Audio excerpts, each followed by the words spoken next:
we're talking about logarithms and logarithmic functions, and we want to graph and translate logarithmic functions. So we have sketch the graph y equals log base 4 of x plus 1 minus 2, then sketch the domain and range, or then state the domain and range of the function.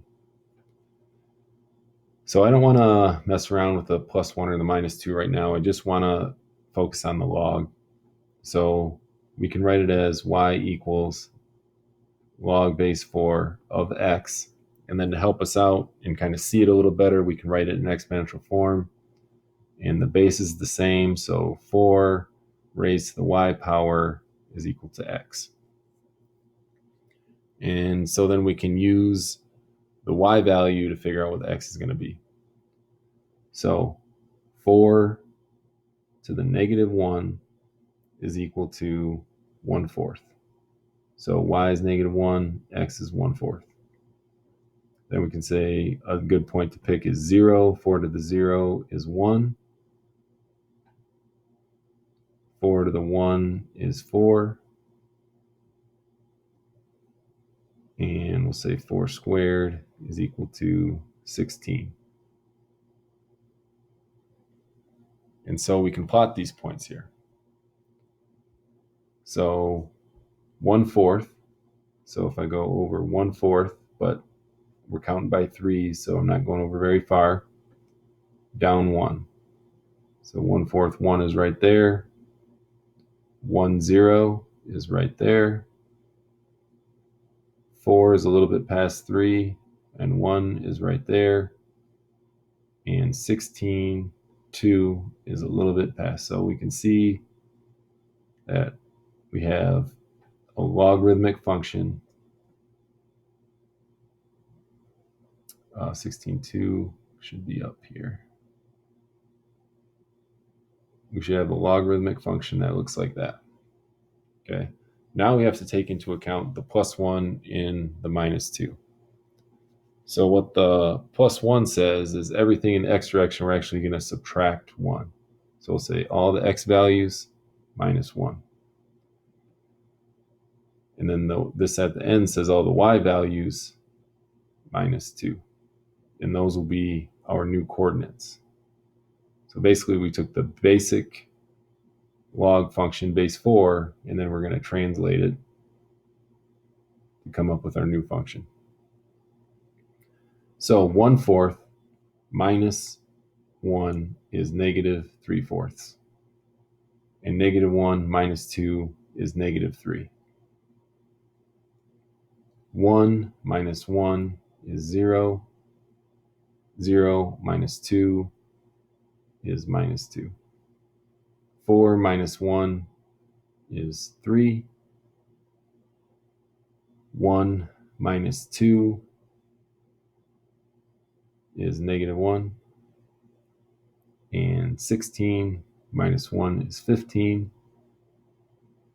And 2 minus 2 is 0. So then we can plot those points. Now negative 3/4 is not quite 1, so we're going to be here and then down 3. 1, 2, 3. 0, negative 2 is going to be right there. 3, negative 1. 3, negative 1 is going to be right there. And 15, 0 is going to be right there.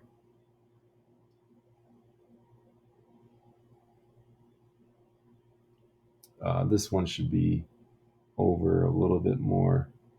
I drew it over a little bit too far. So we can draw our asymptote, which in this case, our asymptote is negative 1, x equals negative 1. And so we can draw our line at x equals negative 1. And so we should not cross that line for our new graph. And then we should just draw a smooth curve that goes through those points and crosses And there we go. So now we can talk about our domain and range. The domain is the x values, so the smallest x value is going to be -1. So -1, and then it's going to go to positive infinity. And then our range doesn't have any limits, so it can be -infinity to positive infinity. We have an asymptote at x equals -1. And our y-intercept is right here at 0, -2. And we can take a look at this a little bit more closely. So here we have the function y equals log base 4 of x, and we can see that we have the point 1, 0, and then we also have the point 4, 1. So those will be points that we can really look at and check. We want this to be +1, so we can turn this one on and we can see what happens. As we can see, the graph is shifted back 1. So it goes from 0, 0, it goes to 0, 0 from 1, 0. And there's also going to be a point right here at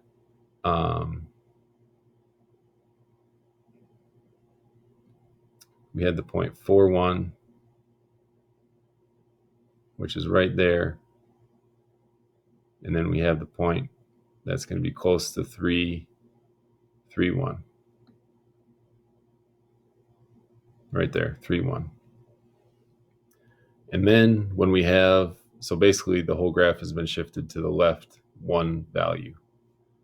And as we can see, the asymptote for this is at -1. It used to be at 0. And then when we add the -2, we can see that for the blue graph, it was shifted down 2 values. So it goes from 0, 0 to 0, -2. And then if we can look back, we had a point at 3, 1, and now we're going to have a point at 3, -1. So all the key points were shifted from the original function. They were shifted back 1 and down 2.